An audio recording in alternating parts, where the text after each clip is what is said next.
ছেড়ে যাওয়া মানুষকে আপনি কখনোই জিজ্ঞাসা করবেন না সে কেন চলে গেল। আপনাকে ছেড়ে যাওয়ার আগেই সে এসব প্রশ্নের উত্তর তৈরি করে রেখেছে।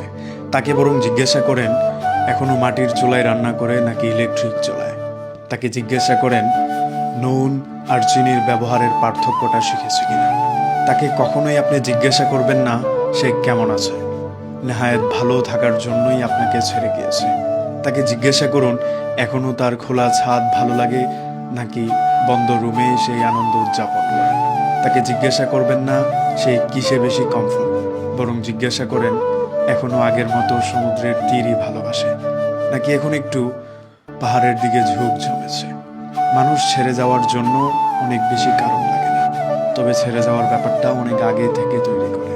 যে আপনাকে ছেড়ে যাবে সে কখনোই একদিনে আপনাকে বলে ছেড়ে চলে যাবে না, বরং দিনে দিনে সে একটা জায়গা তৈরি করবে। একটা প্রশ্ন করার জায়গা তৈরি হয়ে গেলেই সে আপনাকে ছেড়ে চলে যাবে। মানুষ যখন প্রশ্ন করার সুযোগ পেয়ে যায় তখনই মানুষ দ্বিপাক্ষিক মানুষটাকে একটা ফাঁদে ফেলে দিতে চায়।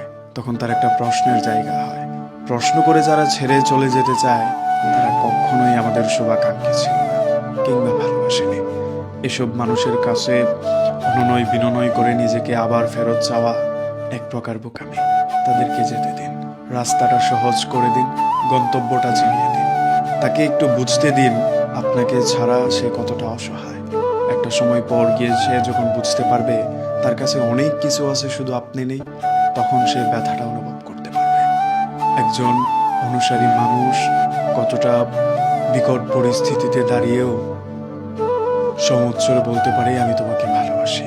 এই জায়গাটা তাকে বুঝতে দিন, এই অভাবটা তাকে অনুভব করতে দিন। তারপর দেখবেন ধীরে ধীরে সেই বুঝে যাবে যে মানুষটাকে আমি ছেড়ে আসলাম ইলেকট্রিক চুলার জন্য, এখন আমার ভেতর পোড়াই সেই মাটির চুলা। আমি যে মানুষটাকে ছেড়ে এসেছিলাম খোলা ছাদ বলে, এখন আমার এই অন্ধকার রুমে দম বন্ধ হয়ে আসে। এগুলো মানুষ ধীরে ধীরে বুঝতে পারে সমুদ্রের তীর আর গর্জন কতটা ভালো ছিল।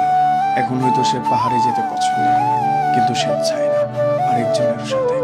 এই জিনিসগুলো মানুষ রিয়ালাইজেশনে যখন আনতে পারে তখন সেই মানুষগুলো পাশে থাকে না।